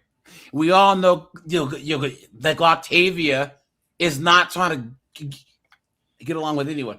There's either Octavia or there's some old friggin' Karen that's been there since friggin' 1918 who just won't retire, you know? We need not only that, but once these younger women get in a little bit more power, they'll abuse that power too. They're not in the position yet, so they're staying at like, oh, poor me. But once they get in that position, they're going to do that. That's why this is such a topic that people talk about. It's true. She's just not there yet. We're new to the system. And nurses have so much insight, and they're also with the patient so much more than we are, that we really do rely on them to give us intel that we wouldn't otherwise have. So I just want to say, if you're a nurse and you wonder if your attitude towards trainees impacts them at all, it does. It really does.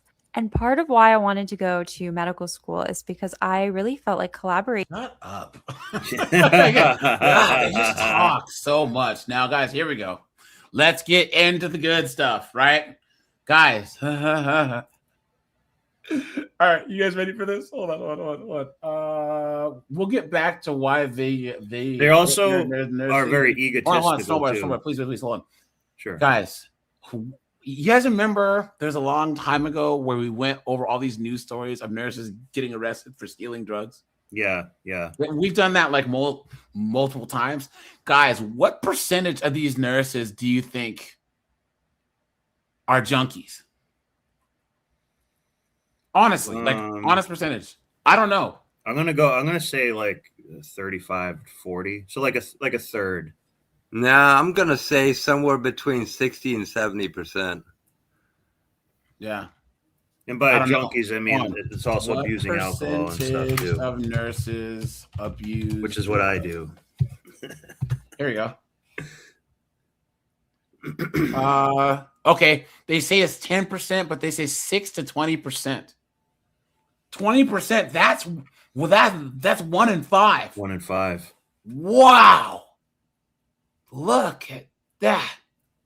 Someone says nurses account for a large percentage of drug diversion, meaning stealing drugs, 31% in 2020. 31%. And I would imagine at nursing homes and like facilities like that, it's much higher than just, But you know why, right? A hospital. It's easier to take it and steal facts. from people and stuff. Yeah. Absolute facts. Guys, let's see. Guys, because we're almost at 100 likes, guys. Hit the like button, please. I'd really appreciate that. Guys, we had 157 people watching, guys. Let's try and get over 100 likes. So here we go, guys. How I got started with my addiction as a registered nurse. If you're new here, my name's Ashley. I was a registered nurse. I got caught stealing or diverting medications from the hospital that I was working for. I ended up voluntarily surrendering my license. I did not get sober. I ended up going to prison. Right when I got to prison, I found out that I was pregnant with my first baby. Oh, look at that. You guys knew that was coming. You knew that was coming. Oh, man. Look at that. Look at that. Talking about whores, people. They're everywhere. And I got out of prison just before having my baby. And I am in the early stages of trying to get my license reinstated after almost 7 years of sobriety. And that's the craziest part is they'll let these chicks get their jobs back. Yeah. guys, if you were if you had like your CDL, or if you had your like a crane operator or something, as an electrician or whatever, and you were high, and you know, they would never let you work in that field again. That's just how it works. Yeah, that's just crazy to just think that these chicks are just straight up just junkies, man. And they'd be like, oh yeah, now I'm working in the field again. You know what I'm saying? What an absolute joke. A pot smoking. This comment says, what got you started using? Like, what was the first drug you took? Remember, it's always 1 minute at a time. Perk-a-doodle-doo. Thank you for that. And the very first time that I ever used was when I was in nursing school. And it was right before, I know I've mentioned this before, but I had failed my second semester the first time around. And this was, and I knew that I was not doing well. I knew that I needed to make a really good grade on my final, or I was not going to pass. So one of my friends had been prescribed Adderall. And I, like I said, I had a lot of trouble. We knew that's where that was going. Yeah. You know what I'm saying? Studying and sitting down for long periods of time and she probably went staying focused. So she gave me one of her Adderall, and she said, this will help. Trust me. And I took it, and I immediately, it was just the best thing ever. And I studied my tail off. Still didn't pass the second semester, but so guys, she didn't even pass. She didn't even pass her semester that she started doing drugs for. Oh She'll take a woman. Come on, what a joke. Period than I ever had in my life. And I knew immediately that if I got back into nursing school, that I needed to get prescribed Adderall. So it was just that one pill. I knew that I didn't know at the time how big of a problem it was that I liked it so much. So yeah. How I got started with my addiction. Hey y'all. If you're new here, I'm Ashley. I was a registered nurse. I got caught diverting medications from the hospital I was working at. A lot of crazy stuff happened. I ended up in prison, and I was pregnant in prison and got out just in time to have my baby. What a mess. And I'm answering some questions. So this says, can you do a story time on when you got caught? So yes, I can. I know I've touched on it briefly, but I got caught in, it was 2016, I think, or maybe the end of 2015. So I got caught, and it was, I had been taking medication from the hospital for about 9 months at this point. Oh my 9 months. Wow. 9 months. Look Jeez. at that. And I don't know for sure if this is how it happened. This is just what somebody told me. But there were some traveling nurses that were working on the floor that day, and I was a charge nurse, so I had, I could get in all the patient's charts, or I could pull medications under all the patients without it looking odd. So, supposedly I had pulled a Xanax on a patient. I was waiting for that snowboard. It was open. It was open season at the Zanny Bar. Yeah. Instead of an open bar, it's an open Zanny Bar.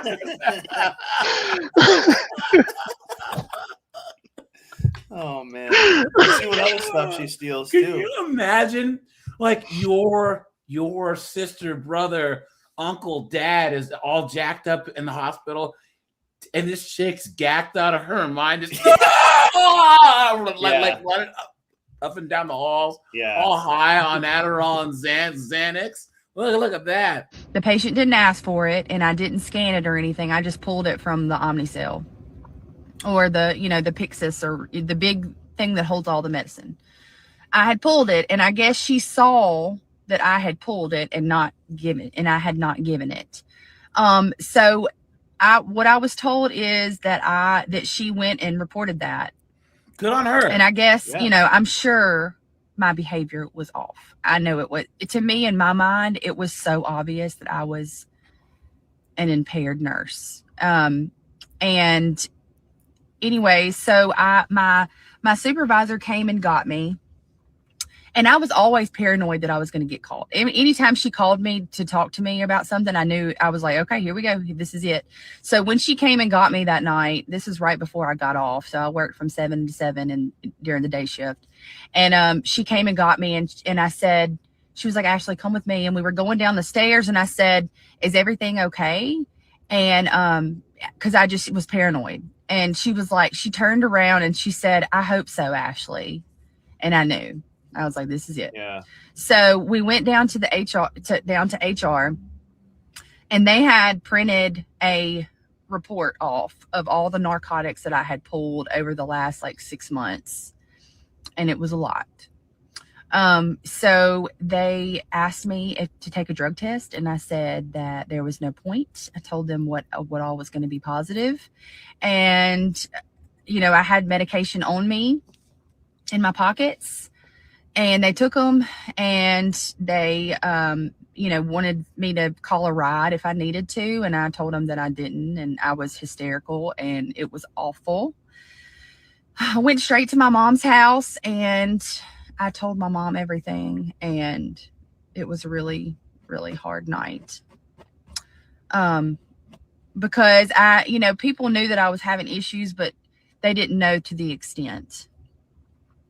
And anyways, the next day I was at my mom's work, which she works at a mental health clinic, and they have a rehab, and that's where I was for the next 30 days.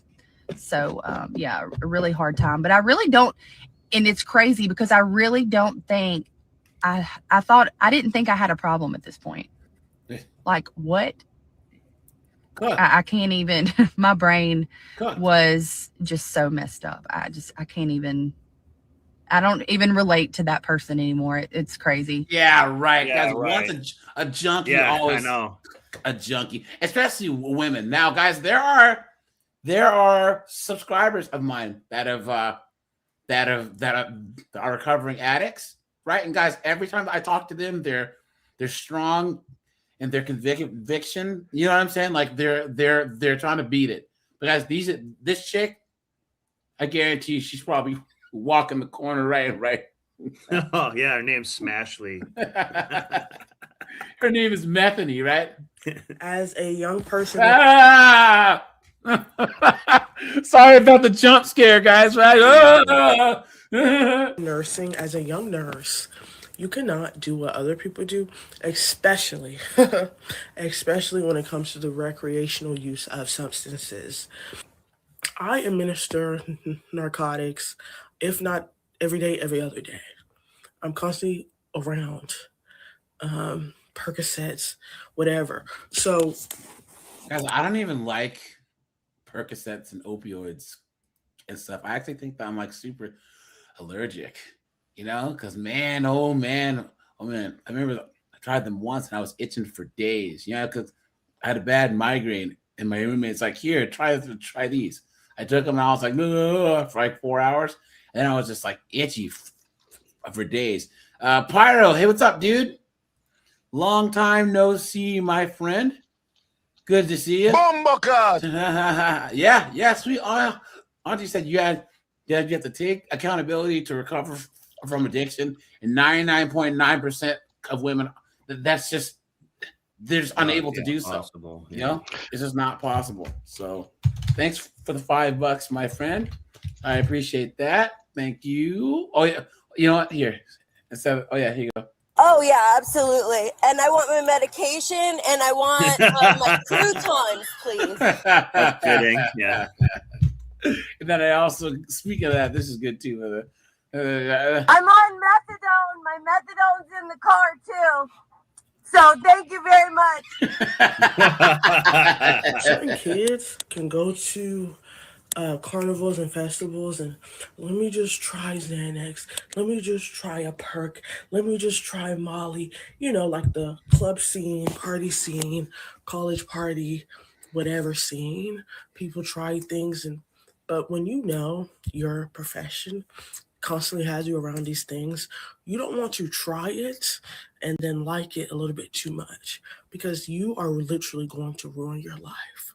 So it is best to just know, because of what your career is, you cannot engage and try and, let me just pop this at a party, how maybe your other friends can, who have a different career path than you.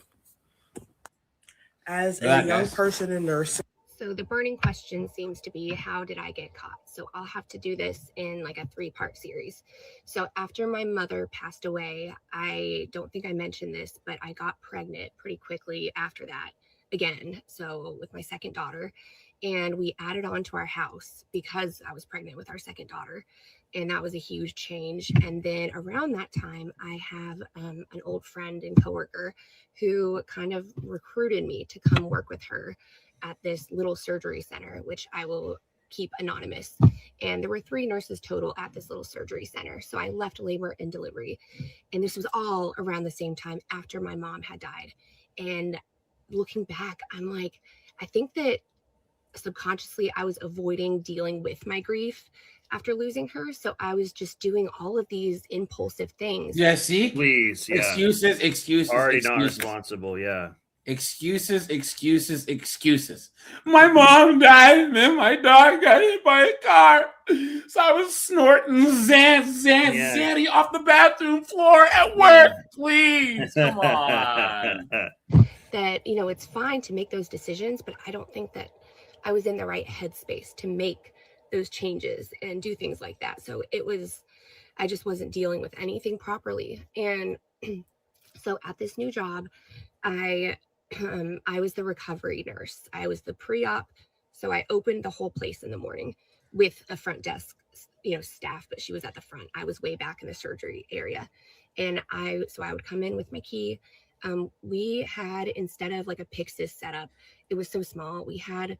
So did she work at like a plastic surgery clinic? Because look at all the Look at all she's had done. Oh, yeah. Guys, she's had more cuts than a Thanksgiving turkey.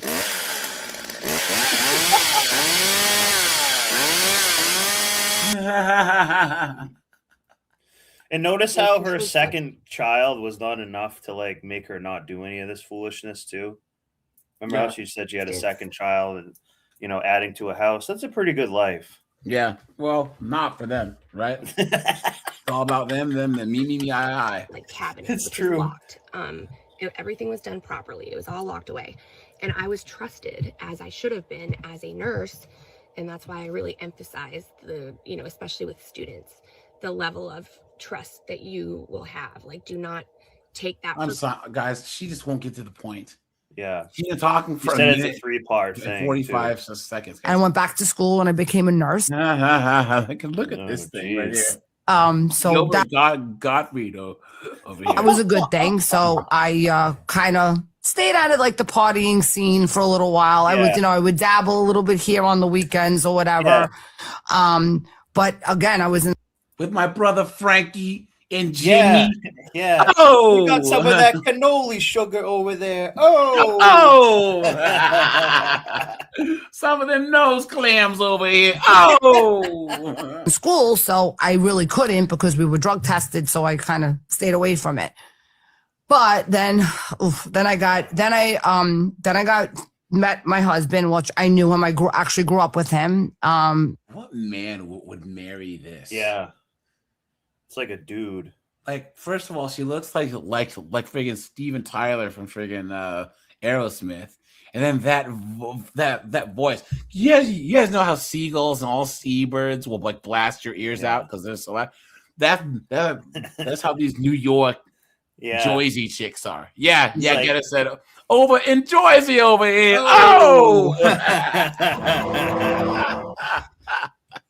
Right, she's like, "Hey, I'm just hoeing over here." Come on. Pyro says, "What's good? Glad we're not holding back on nurses." He's been in the medical field. Yeah, these chicks have a big ego, and Orange Man change that. Facts. It's absolute facts, right? Thanks for that, my friend. I appreciate that. You are scaring the hoes. Guys, we did hit 100 likes, guys. I appreciate that. But guys, once again, please stop and hit the like button, guys. I appreciate that.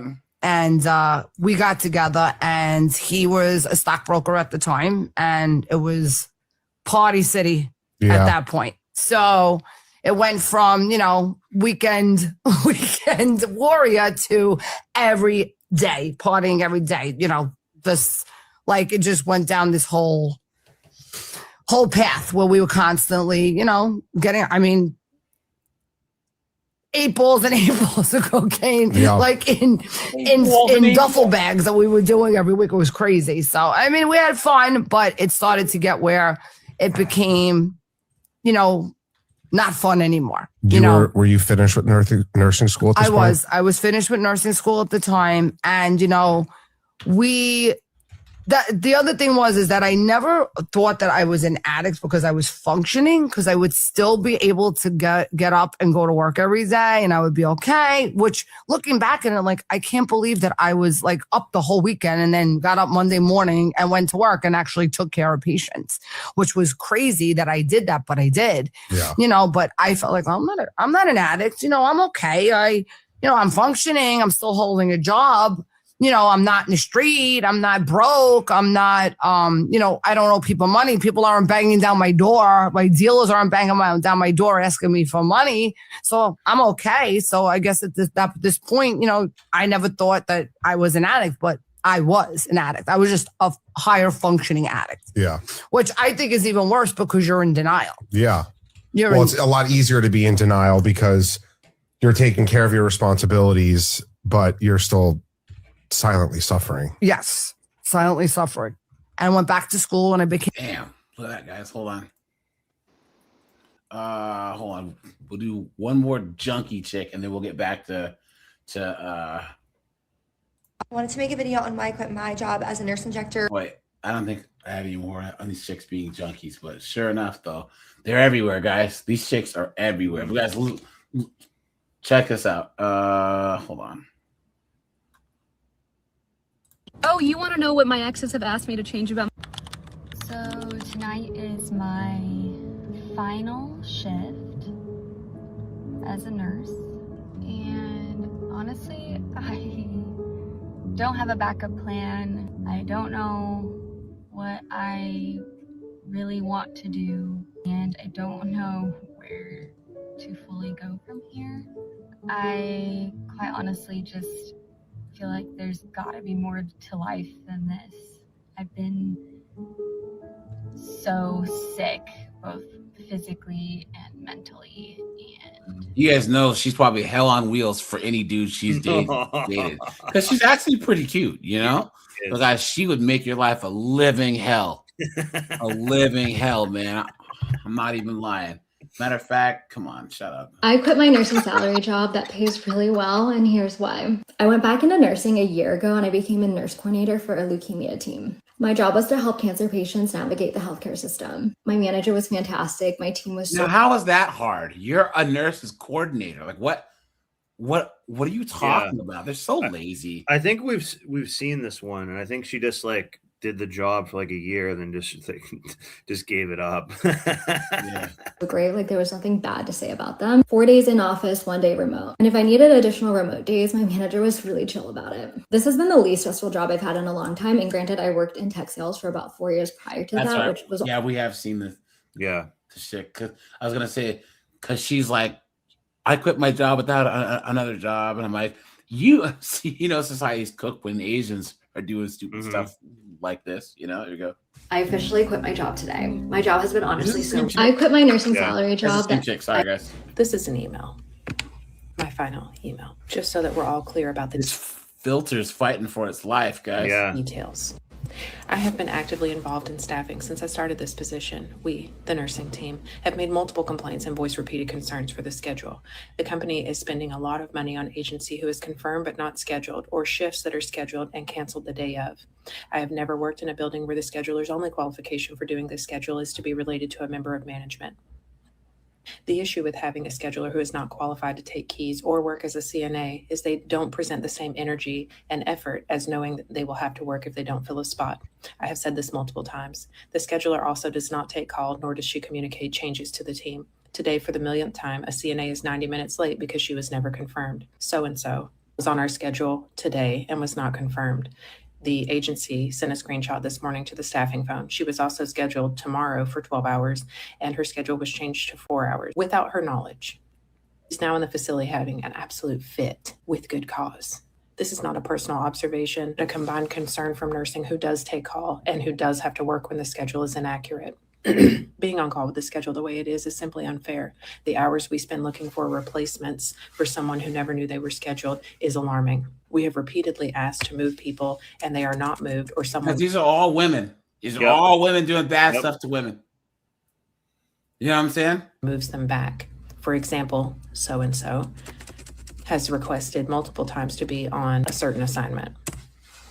She works well on a different assignment and was moved back without asking or anything said to nurse management. There are also multiple attempts made to stop scheduling nursing staff who prove to be less than desirable in their job performance. I'm leaving and do not have concern for retaliation. Therefore, I feel the need to express my concerns for the success of future management teams. None of this is blah, blah, blah, blah, blah. I quit being a nurse. Today's my first. Thank God. She did us all a favor. Look at that. Stay at my new job, you guys. I am super excited. It's mixed feelings because I've been a nurse for about 10 plus years. What I'm gonna do now is totally different. I get to make my own schedule. I get to do my own tasks. Like, I had to wake up this morning and just... Yeah, and we all know what she's doing. Y'all want to ask me what I'm doing? I'm outside hoeing.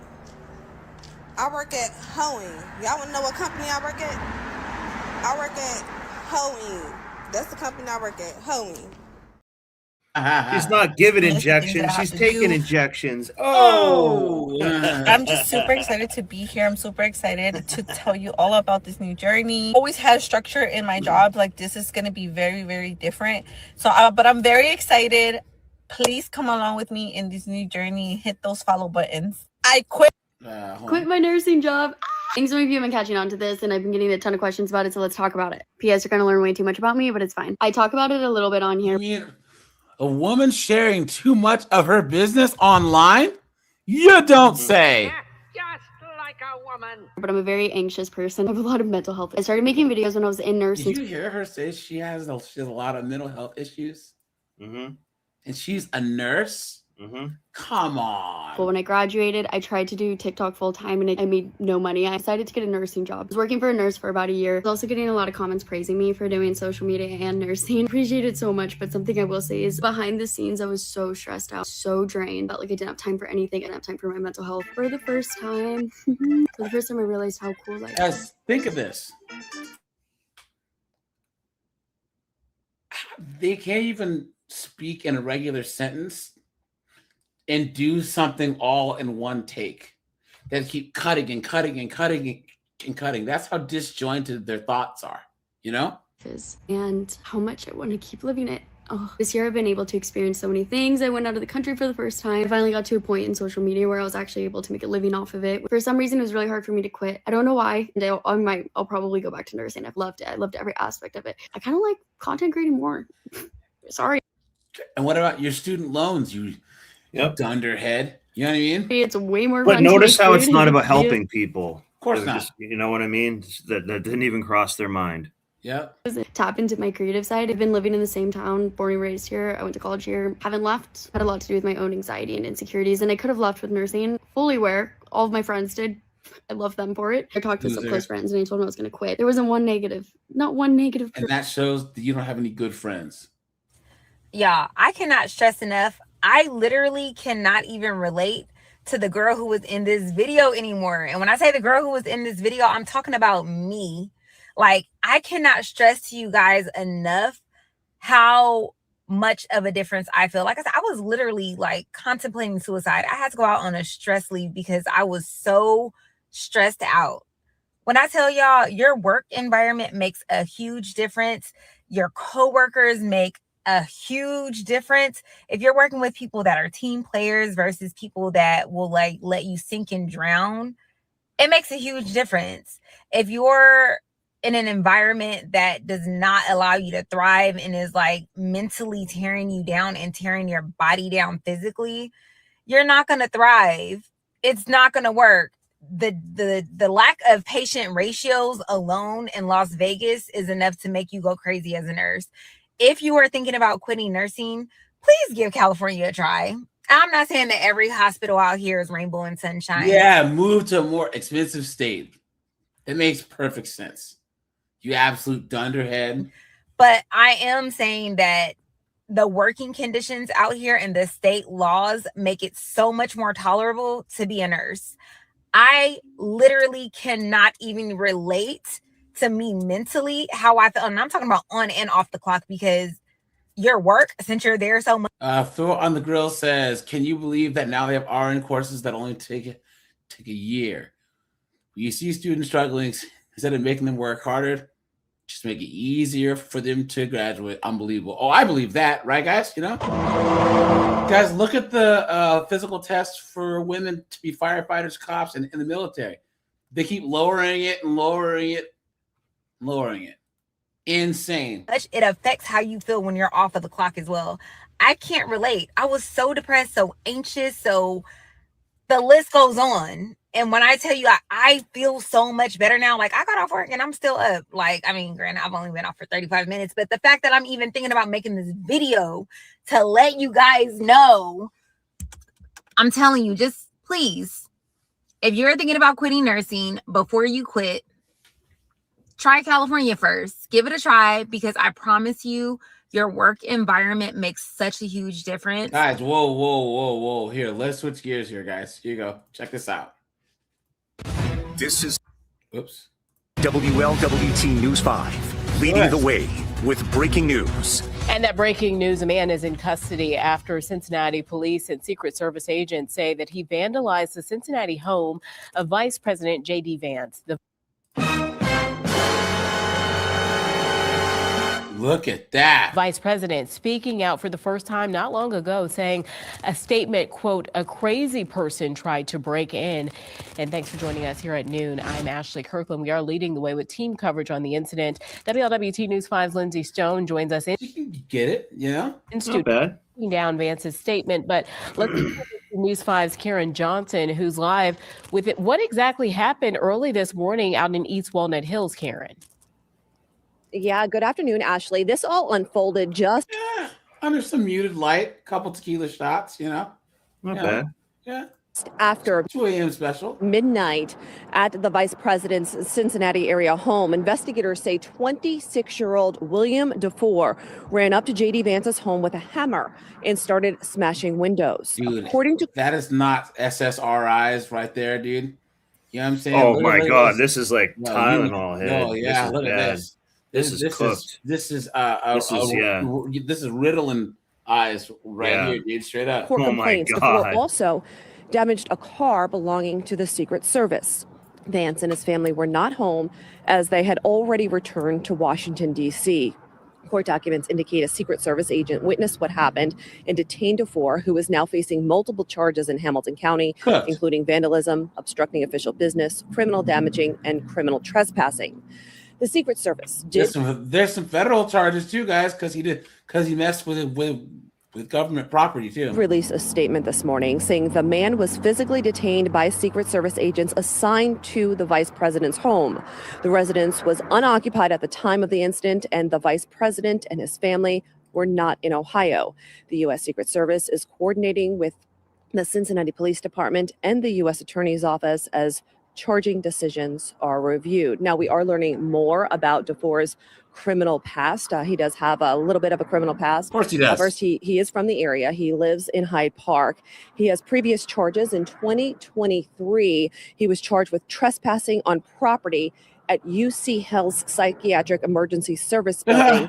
Records show he was found not competent to stand trial, and those charges were dismissed. Then a year later, in 2024, he was accused of vandalizing a Hyde Park business. Judge Allison Hathaway found him eligible for mental health treatment in lieu of conviction. Reporting live in East Walnut Hills, Karen Johnson, WLWT News 5. There you go, guys. Now, guys, let's Let's go. One last story here. Nurses are used to working with those in distress, but new information shows they have a patient in their profession. And then add the pandemic. They just can't take it anymore. It's literally the straw that's breaking the camel's back, and they are leaving the profession like never before. Molly Homan and Tiffany Bukowski are with the Ohio Nurses Association. They say registered nurses are simply leaving the field. So it's not that we don't have enough nurses. We just are having nurses saying enough is enough, and they're choosing to leave the bedside or leave nursing altogether. New statistics show the nursing shortage getting worse with the pandemic. The vacancy rate from 2006 to 2021, the average was 6%. But as the pandemic grew in the 6 months from December 2020 to June 2021, it went from 7.8% to 11%. Look at that, guys. So they're all leaving. And guys, once again, the reason why I'm talking about this is just all these nurses all claim to be strong and independent, right? You know, this is our job. Ha ha ha. This shows that we don't need men. Blah blah blah blah blah. You know, and now they're cooked. Because what an absolute joke, you know? And I don't feel bad for him. Oh, guys, there was one more chick. Hold on. Hold on, guys. One more thing here, guys, and then we'll shut this bad boy down. But yeah, guys. All these chicks are nurses. Yes. I guess I'll be that nurse that gets on here and blasts all of our information on the internet. My name's Amanda. I am a woman that's in recovery. I've been sober since April 17th of 2022. I got my nursing license back through the Ohio Board of Nursing. Look at that, guys. I'm struggling. I'm currently looking for another job. And I never thought that I'd be the one that goes on the internet and does this, but I am frustrated. I am scared. That filter's working overtime, man. I'm very overwhelmed. This shit is not for the faint-hearted. I know that there are repercussions, and I did this to myself. And although I like to say that my addiction doesn't define me, it sure as hell does feel like it sometimes. This is hard, and it brings back all of those feelings of shame and guilt for something that happened in 2016, 2017. They say that there's a lack of nurses. They need nurses to work in the field. Hi, I have a lot to offer. I sit alone in a room There's a lot to offer, please. The lie detector determined that was a lie. By the things that I have done in my past. Still, to this day, I can't even believe that that was me. But I've done everything to try and prove myself. I know my worth, and I know that I'm a great nurse. And I know that I'm meant to help people. For all the other nurses that are going through this, or anybody in the healthcare field, stick with it. Continue to show up and do the next right thing. And know that you have Memphis. That's a filter, not makeup, bro. befriended me.